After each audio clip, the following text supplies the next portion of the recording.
Dan di sini ayahnya mengumpulkan baju-baju yang dulu belum laku. Ada baju, ada spray-spray seperti itu. Lalu tanpa waktu yang lama, ayahnya ini langsung pergi keluar rumah. Sampai malam sekali ditunggu-tunggu Dina. Ayahnya tidak kunjung pulang. Dina khawatir kenapa ayahnya tidak pulang-pulang. Baru sudah larut ayahnya pulang. Dan ayahnya memberikan uang kepada Dina sekitar 70 ribuan saat itu. Dan mengatakan, sedih. Bener-bener. Bener.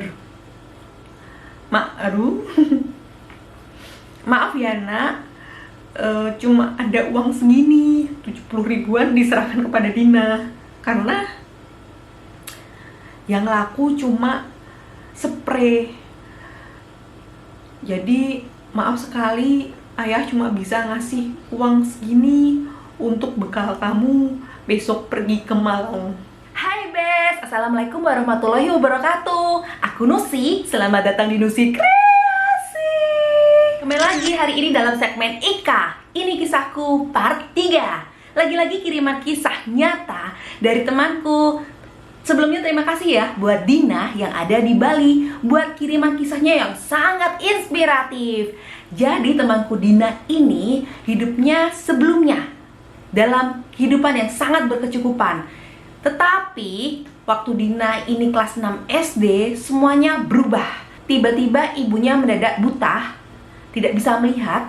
Ditambah lagi bapaknya yang seorang pengrajin emas, karena sedang dalam keadaan dolar yang menurun, jadi kacau semua. Tiba-tiba dalam satu waktu tidak ada pendapatan yang masuk. Lalu bagaimana cara Dina bertahan hidup? Dan plot twistnya adalah ketika Dina sudah berkeluarga, sudah mempunyai suami dan anak, Dina mengalami penyakit yang mengakibatkan kedua matanya terancam buta. Sebelumnya kalau teman-teman juga mempunyai cerita kisah hidup yang inspiratif, jangan disimpan sendiri. Yuk share di email yang tercantum di dalam deskripsi. Biar gak cuma inspirasi aku, tapi juga banyak orang. Yuk tanpa berlama-lama, saksikan kisah nyata dari Dina temanku ini.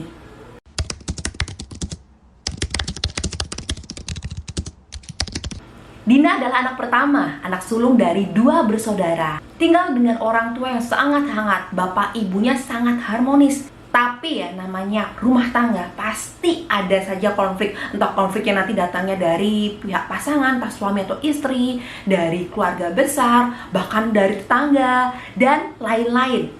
Pasti yang sudah berumah tangga sangat familiar dengan hal ini. Konflik dari keluarga inti Dina ini malah terjadi justru dari ibu Dina dengan kakek nenek Dina, yaitu dari pihak bapak Dina ya. Jadi bapak Dina punya orang tua. Nah ini konfliknya ibu Dina bersama dengan mertuanya. Ternyata punya usut ada kejadian di masa lalu yang tidak mengenakan. Sebenarnya bapak dan ibu Dina ketika menikah ini tidak pernah mendapatkan restu, yaitu tidak pernah mendapatkan restu dari ayah dan bunda dari bapak Dina, jadi dari kakek neneknya ya. Karena apa tidak dapat restu? Karena ayah dan bunda dari bapaknya Dina itu menganggap kalau ibunya Dina ini adalah perawan tua, dimana setelah lulus SMA ini tidak nikah-nikah.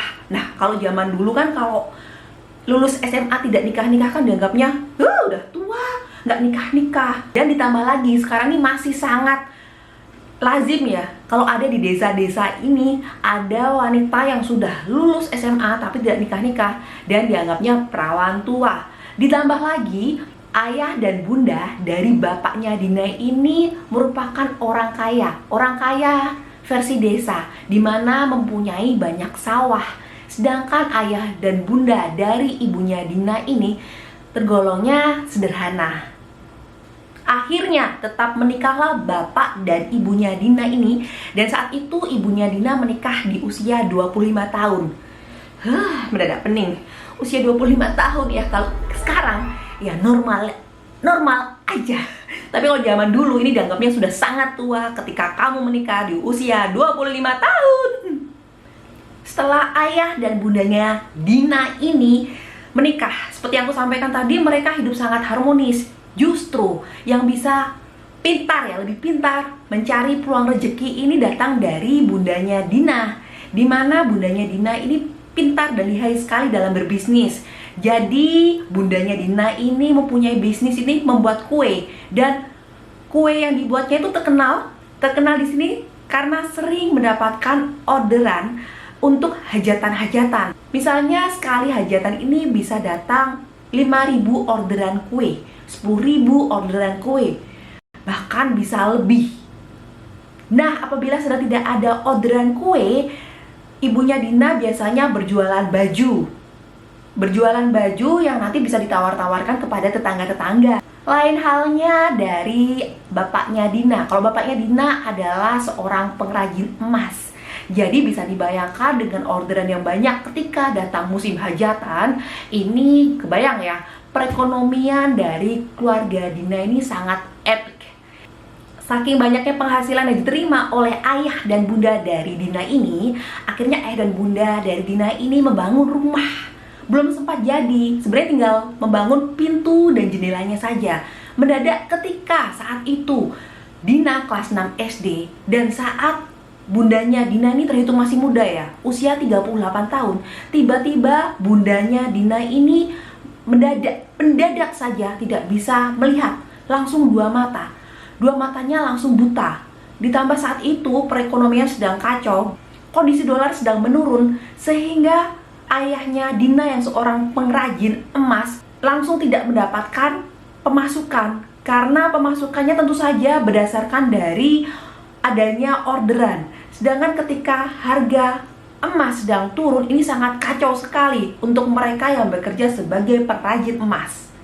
Pertanyaan selanjutnya, sebenarnya sakit apa mata dari ibunya Dina ini?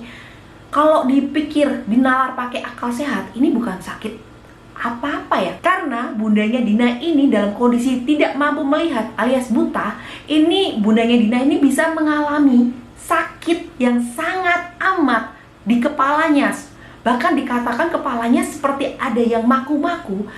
Karena saking sakitnya ini, bundanya Dina ini bisa sampai terjatuh, guling-guling sambil memegangi kepalanya. Dan ini selalu terjadi setiap weton wage, dan ketika ayahnya Dina sedang tidak ada di rumah, selalu seperti itu.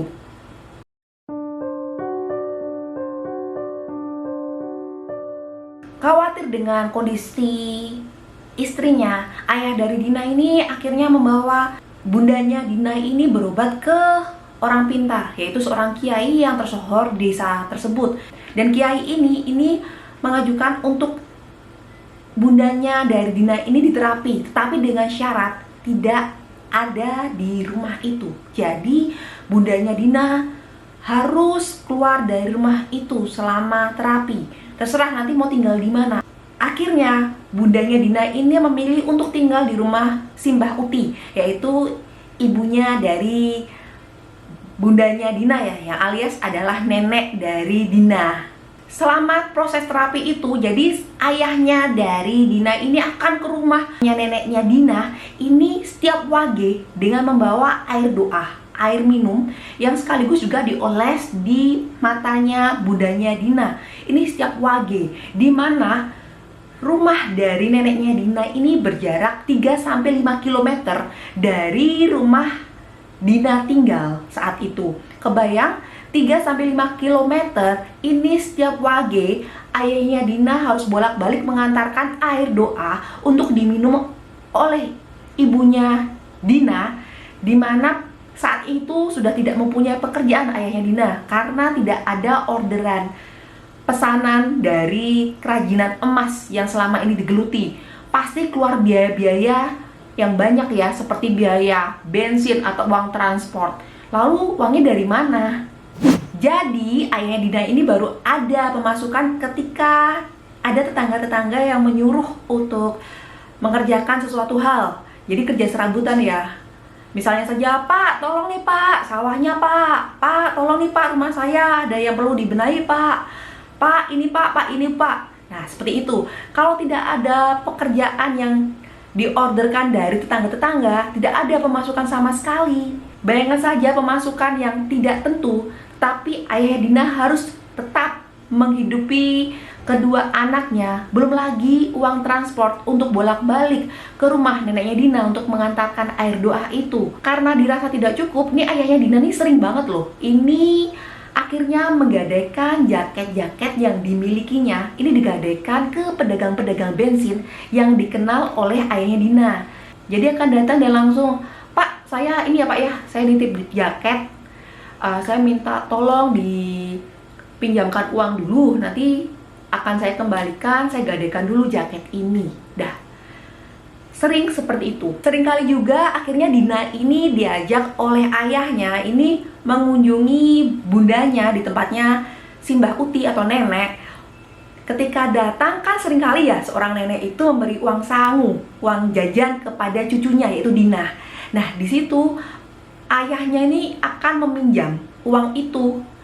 Tetapi Dina juga tidak akan menolak karena Dina sudah tahu kondisi saat itu memang untuk membeli bensin saja tidak ada. Jadinya Dina sangat ikhlas uangnya dipakai oleh ayahnya untuk membeli bensin.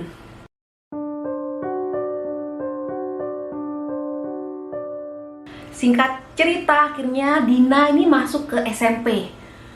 Uang dari mana buat masuk SMP? Sedangkan untuk makan sehari-hari ataupun transport ke rumah neneknya Dina ini sudah sangat kekurangan ya. Ya namanya di sini Allah Maha Kaya dan Maha Baik ya. Ada saja pertolongan dari mana saja. Dan di sini pertolongan itu datang melalui Pak Panji. Pak Panji adalah guru di SMP yang didaftarkan oleh Dina. Selain di sana Pak Panji adalah guru kelas 1, Pak Panji ini juga tetangga. Pak Panji ini juga kenal ibunya Dina. Jadinya Pak Panji tahu kalau ibunya Dina ini mengalami kebutaan dan bagaimana kondisi dari ayahnya Dina saat itu. Di situ Pak Panji membantu untuk membayar uang sekolah dari Dina, di mana Pak Panji bisa membayar setiap bulannya, ini membayar SPP dan juga uang buku LKS.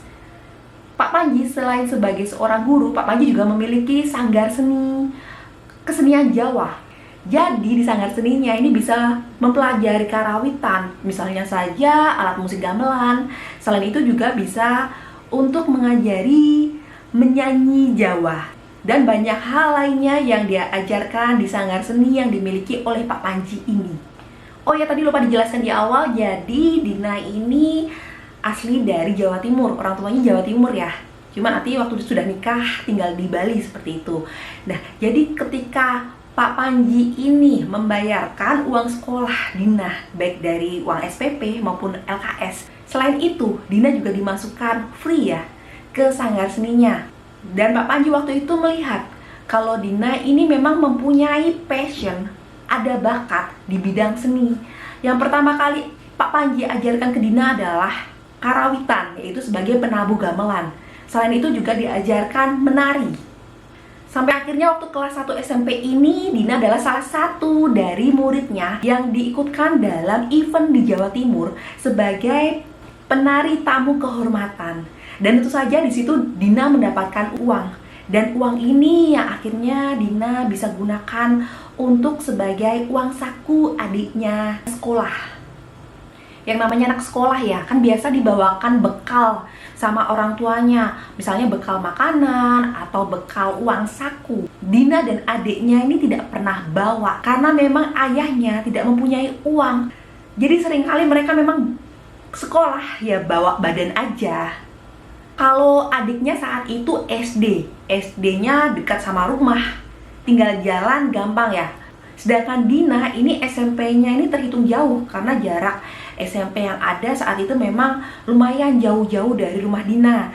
Jadi biasanya nih Dina ini berangkat sekolah, ini nebeng temannya yang punya sepeda. Dina akan nebeng. Karena kalau misalnya naik angkot, saat itu biayanya adalah Rp500. Jangankan Rp500, Rp100 aja Dina tidak punya sama sekali saat itu.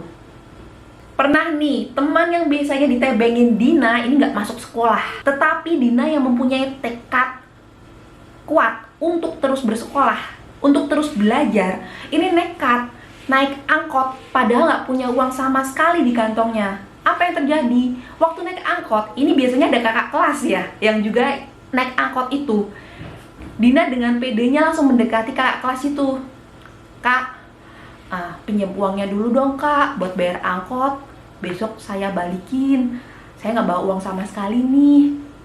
Dan kakak kelasnya langsung minjemin Dina. Selain memiliki bakat di bidang seni, Dina ini juga dikaruniai otak yang sangat encer. Jadi Dina ini di kelasnya ini termasuk siswa yang berprestasi ya di bidang akademis ya. Jadi teman-temannya ini sangat mengenal Dina ini sangat pintar.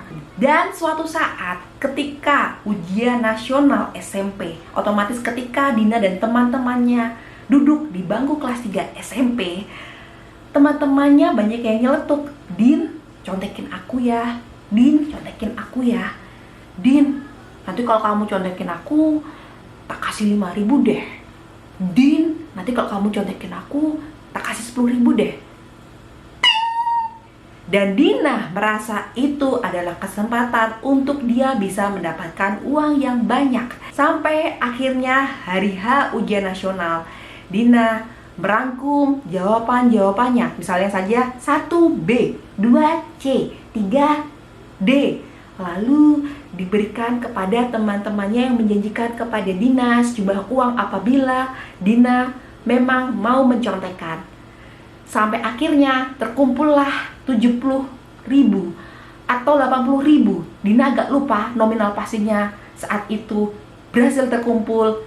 Dina, disclaimer ya, bagiannya ini memang tidak untuk dicontoh ya teman-teman ya. Karena bayangkan saja Dina yang saat itu duduk di bangku kelas 3 SMP dan terhimpit ekonomi, ada bayangan ingin membantu ayahnya dan juga adiknya.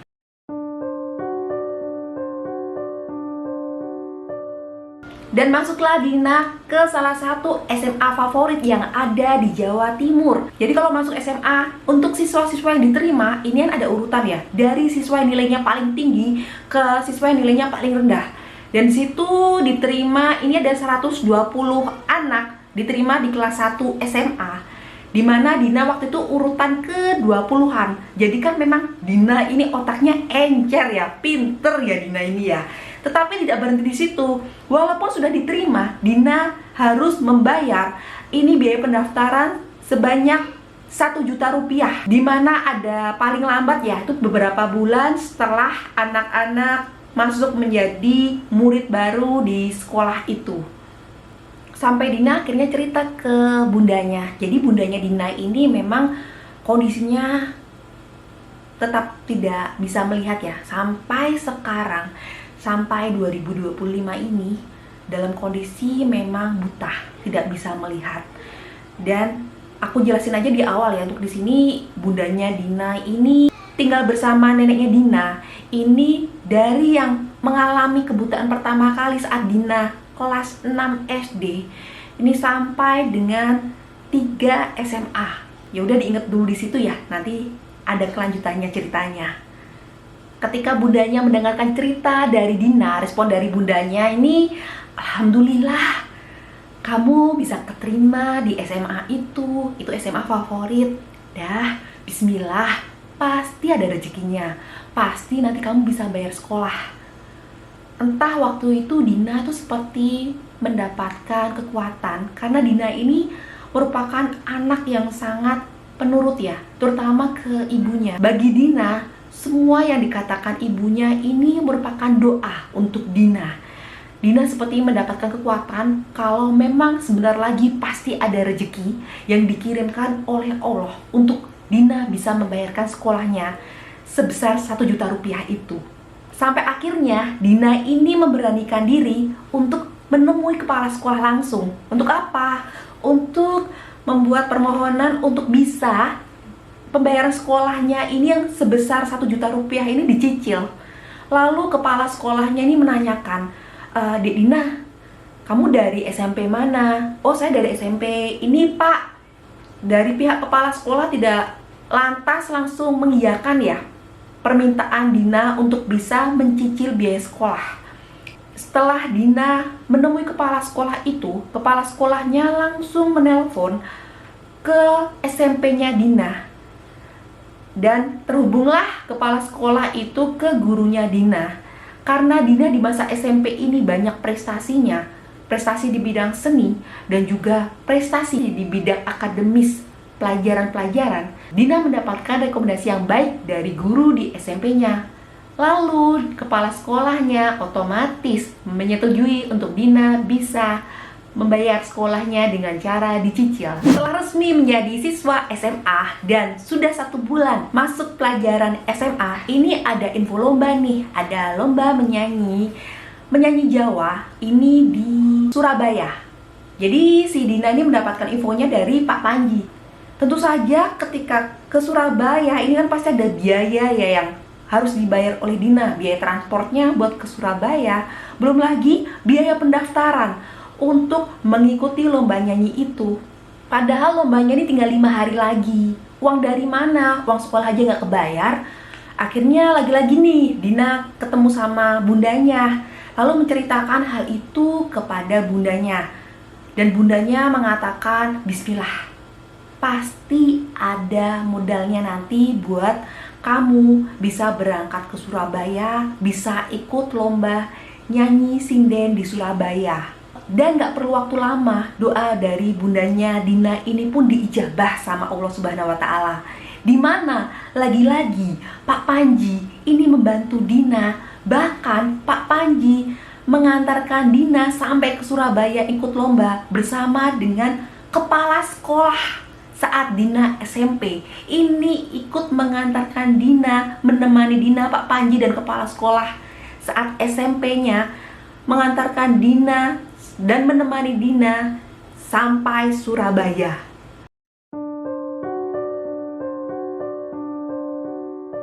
Sampai akhirnya hari H lomba di Surabaya. Dan terpilihlah 3 the best singer. Dan salah satunya yang terpilih Dina. Sebelumnya Dina, Pak Panji, dan juga kepala sekolahnya waktu SMP ini tidak tahu hadiah yang diberikan itu nominalnya berapa, ini tidak tahu sama sekali. Sampai akhirnya ketika Dina maju untuk menerima hadiahnya, di sana dituliskan bahwa hadiah yang diterima Dina adalah uang tunai sebanyak 1 juta rupiah. Wah, aduh merinding, ya Allah, baik banget. Dan Dina ini meniatkan uang tersebut untuk membayar juga, mengganti biaya lomba, biaya transport kepada Pak Panji. Tetapi Pak Panji tidak mau. Pak Panji ikhlas membayarkan Dina. Pak Panji dan kepala sekolah SMP yang ikut saat itu turut senang Dina memenangkan lomba itu. Dan uang yang diterima Dina akhirnya dibayarkan untuk biaya sekolah Dina, pendaftaran sekolah Dina sebanyak 1 juta rupiah. Lalu kalau ditanya lagi, ini bagaimana keuangan dari keluarganya Dina saat Dina SMA? Jadi sama saja ya, ketika Dina SMA ini ayahnya ini masih bekerja serabutan. Kalau ada orderan pekerjaan, baru ayahnya Dina mendapatkan penghasilan. Soal kerajinan emas yang selama ini digeluti ayahnya ini masih sangat sepi, karena memang saat itu perekonomian dalam kondisi dolar yang sangat kacau.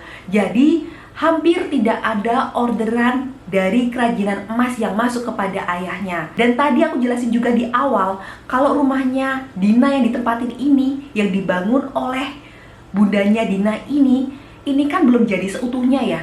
Belum ada pintu, belum ada jendela. Jadi masih yang benar-benar masih bolong. Jadi kalau orang mau maling ini gampang banget.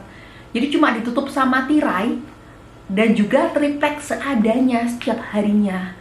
Dan hari apes yang tidak ada di kalender ini datang juga, di mana justru yang nyolong, yang ngambil tanpa izin itu justru datang dari budinya Dina. Yang mana budinya Dina ini tinggal tidak jauh dari rumah. Bude yang merupakan kakak kandung dari ayahnya Dina itu datang ke rumah itu nyolong, ngambil. Tahu nggak apa yang diambil? Itu seperti beras, minyak goreng, bumbu-bumbu. Padahal ya, harusnya budenya ini tahu kalau Dina, ayah, dan juga adiknya ini tinggal di rumah dalam kondisi yang sangat kekurangan. Tetapi masih tega ya, ngambil semua itu. Tetapi ayahnya masih sabar ngadepin budenya ini, yaitu kakaknya sendiri, karena tidak mau ada konflik. Didiamkan saja. Tetapi justru makin didiamkan ini, budenya juga makin lunjak, omongannya juga pedes. Bahkan pernah ada ucapan dari budenya yang mengatakan bahwa, tuh istrimu itu kualat, makanya matanya buta, nggak bisa melihat. Dulu sih nggak direstuin, nekat masih nikah aja. Pernah suatu hari ketika Dina pulang sekolah, Dina ini mendapatkan di rumah ada nasi tapi tidak ada lauk sama sekali. Dan Dina tidak punya uang sama sekali, dan memang kondisinya ayahnya juga tidak pegang uang sama sekali. Lalu Dina ini mengorek-ngorek beberapa tempat di rumahnya, berharap menemukan uang-uang logam lah yang terselip, ada yang jatuh seperti itu. Dan ditemukanlah uang dengan total 300 rupiah. Dan di sekitar rumah Dina ini ada pohon pepaya. Lalu Dina mengambil daun pepayanya agar bisa diolah daun pepayanya ini menjadi sayur daun pepaya, biar ada lauk untuk nasinya. Lalu bagaimana uang 300 rupiah ini Dina gunakan untuk apa? Lalu Dina ini meminta adiknya yang masih SD saat itu, "Dek, nih uang 300, tolong ya ke warung, tolong beli masako." Lalu adiknya ini pergi ke warung. Selagi adiknya pergi ke warung, Dina akhirnya memproses tuh daun pepayanya, dibersihkan, lalu direbus. Seperti itu sambil menunggu adiknya pulang. Nah, tidak lama adiknya tuh pulang. Tahu nggak adiknya bawa apa? Bukan masako yang dibawa, tetapi Hansaplast. Ya, namanya anak SD ya. Disuruh belanja apa, malah belinya apa. Ya, di situ Dina tentu saja tetap ngomel-ngomel ya, karena cuma tinggal uang 300 rupiah itu yang dipunya. Ngomel-ngomel lah Dina ke adiknya. Lalu akhirnya Dina ini ke tetangga-tetangganya untuk minta bawang merah dan bawang putih, yang mana agar daun pepaya yang direbus sama Dina ini, yang nanti diolah menjadi sayur daun pepaya ini tetap ada rasa, tidak hambar. Jadi Dina ini mengatakan kalau teman-teman yang ikut di sanggar seninya Pak Panji ini biasanya teman-temannya dari SMP dan lanjut sampai SMA. Seperti itu, sampai lulus SMA baru selesai ikut sanggarnya. Jadi tetap terjalin komunikasi ya antara Dina dan Pak Panji ini dari SMP hingga SMA. Komunikasi yang intens karena memang masih intens belajar seni di sanggar seninya Pak Panji. Walau ayahnya bekerja serabutan, bahkan seringkali tidak ada uang, bagi Dina ayahnya adalah sosok yang sangat baik, sosok yang tetap sangat setia kepada ibundanya, tetap mengantarkan yang namanya air doa setiap wage, tetap mengurus anak-anaknya. Dan Dina melihat ayahnya adalah sosok yang sangat struggle, sangat kuat, dan tetap rajin bersyukur apapun yang terjadi.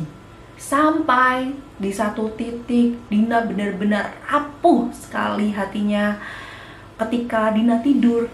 Tidak jauh dari tempatnya Dina tidur ini, ayahnya suatu malam sholat tahajud. Dan di situ Dina mendengarkan ayahnya nangis meraung-raung sejadi-jadinya, nangis yang sesek banget. Gimana sih nangis yang sesek banget sampai yang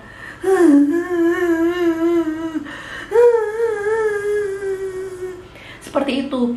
Dina yang saat itu mendengar mau menegur ayahnya, tetapi tidak enak juga, takut kalau ayahnya sampai down karena Dina menegur. Alhasil Dina ya pura-pura tetap tidur dan tidak mendengar apa-apa. Dan keesokan harinya Dina ya seolah tidak terjadi apa-apa, tetap happy-happy saja. Dina menyadari terlalu berat beban yang dipikul oleh ayahnya. Terlalu banyak beban pikiran yang menjadi beban dari ayahnya. Bagaimana ayahnya harus memikirkan mengenai bundanya Dina, mengenai anak-anaknya, belum lagi mengenai keuangan, yang mana kalau ada orderan pekerjaan baru ada pemasukan, bila tidak ada pemasukan. Jadi pasti berat untuk ayahnya menjalani hari-hari setiap harinya. Sampai akhirnya masa-masa Dina duduk di kelas 3 SMA dan akan mendekati masa ujian nasional. Dan Dina ini memiliki mimpi, ini ingin kuliah di Malang. Tetapi Dina menyadari kalau dia tidak punya uang untuk sampai kuliah ke Malang. Jadi setidaknya Dina ingin kerja ke Malang. Kalau ada rezeki nanti dilanjut kuliah seperti itu.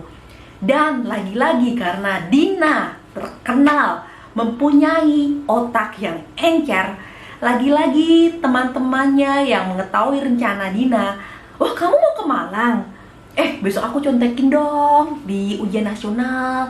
Nanti aku bayar kosmu deh di Malang." Lalu ada yang menjanjikan, "Nanti aku bayar uang transportnya deh di Malang." Ada yang menjanjikan hal-hal yang lain. Gimana? Lagi-lagi hal itu merupakan hal yang menggiurkan untuk Dina yang memang tidak punya uang sama sekali untuk mewujudkan mimpinya sampai ke Malang. Sampai akhirnya Dina mengiyakan. Bahkan Dina ini sampai nggak tidur semalaman, mantengin buku terus, belajar terus, karena takut nih nanti Dina dan teman-temannya tidak mendapatkan nilai yang memuaskan. Akhirnya Dina dan teman-temannya lulus semua dengan nilai yang bagus.